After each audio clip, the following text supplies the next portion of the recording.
ഭരണകൂട ഭീകരതയിൽ മകൻ നഷ്ടപ്പെട്ട ഒരച്ഛൻ നമ്മെ വിട്ടുപിരിഞ്ഞിട്ട് ഇന്നേക്ക് 18 വർഷം പിന്നിടുകയാണ്. രാജൻ എന്ന ഒറ്റപ്പേര് മാത്രം മതി മലയാളികൾക്കിന്നും 1975 അടിയന്തരാവസ്ഥയിലെ ഭരണകൂട ഭീകരത ഓർത്തെടുക്കാൻ. അന്നത്തെ ആഭ്യന്തരമന്ത്രി കെ കരുണാകരൻ മരിക്കുന്നതുവരെ പറഞ്ഞില്ല. ഇന്നും ക്യാമ്പസുകൾ നെഞ്ചിലേറ്റുന്ന രാജന്റെ കഥ.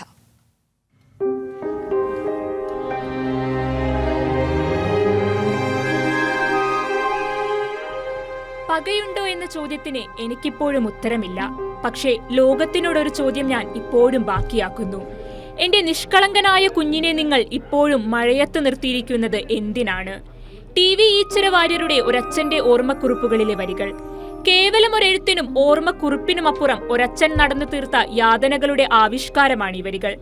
അടിയന്തരാവസ്ഥ കാലത്ത് കേരള പോലീസ് അന്യായമായി കസ്റ്റഡിയിലെടുത്ത് ഭീകരമായ മൂന്നാം മുറയിലൂടെ കൊലപ്പെടുത്തി മൃതദേഹം നശിപ്പിച്ചു കളഞ്ഞ കോഴിക്കോട് എഞ്ചിനീയറിംഗ് കോളേജിലെ അവസാന വർഷ വിദ്യാർത്ഥിയായിരുന്ന രാജന്റെ അച്ഛൻ 48 വർഷം മുൻപ് ഒരു പ്രഭാതത്തിലാണ് കോഴിക്കോട് എഞ്ചിനീയറിംഗ് കോളേജിൽ നിന്ന് T രാജനെ പോലീസ് കസ്റ്റഡിയിലെടുത്തത്. കായണ്ണ പോലീസ് സ്റ്റേഷൻ ആക്രമണത്തിൽ രാജന് പങ്കുണ്ടെന്നായിരുന്നു ആരോപണം. അന്നു മുതൽ അന്നത്തെ ഭരണവർഗത്തിന്റെ അടിച്ചമർത്തലുകൾക്കെതിരെ മകൻ നഷ്ടപ്പെട്ട ഒരച്ഛൻ നടത്തിയ ഒറ്റയാൾ പോരാട്ടത്തെ പറയാതെ ഈച്ചര വാര്യർ എന്ന പ്രൊഫസറെ എങ്ങനെ സ്മരിക്കും? പോലീസ് കസ്റ്റഡിയിലെടുത്ത രാജനെ പിന്നീട് ആ കുടുംബം കണ്ടിട്ടില്ല. പിന്നീടങ്ങോട്ട് ഈ അച്ഛന്റെ ജീവിതം തന്റെ മകനെ അന്വേഷിച്ച് മാത്രമായിരുന്നു.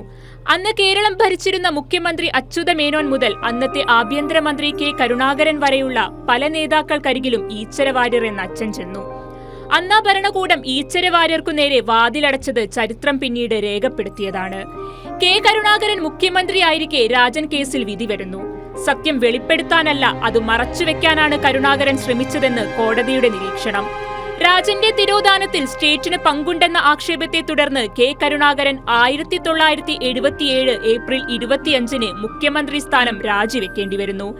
കേസിലെ ഓരോ വഴിത്തിരിവിലും കണ്ടത് ഈച്ചര വാര്യർ എന്ന അച്ഛന്റെ പോരാട്ട വീര്യം. മനുഷ്യർ അനുഭവിച്ച നിസ്സഹായതകളുടെ പ്രതിനിധി.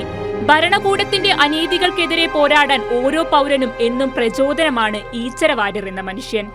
ഒരു തലമുറയുടെ ചിന്താപരമായ നൈതികതയെ മുഷ്ടികൊണ്ട് തകർക്കാൻ കഴിയുമോ? തീർത്തും ജനാധിപത്യ വിരുദ്ധവും ഹൃദയശൂന്യവുമായ പ്രവർത്തനമാണ് ക്യാമ്പിൽ അരങ്ങേറിയത്.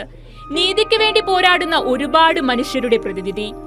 ഓർമ്മക്കുറിപ്പിൽ അദ്ദേഹം ഇങ്ങനെ കുറിച്ചു: എന്റെ ഭാര്യ മരിച്ചപ്പോൾ അവരുടെ അവസാന വാക്കുകൾ എന്റെ മകൻ എപ്പോൾ വരുമെന്നായിരുന്നു.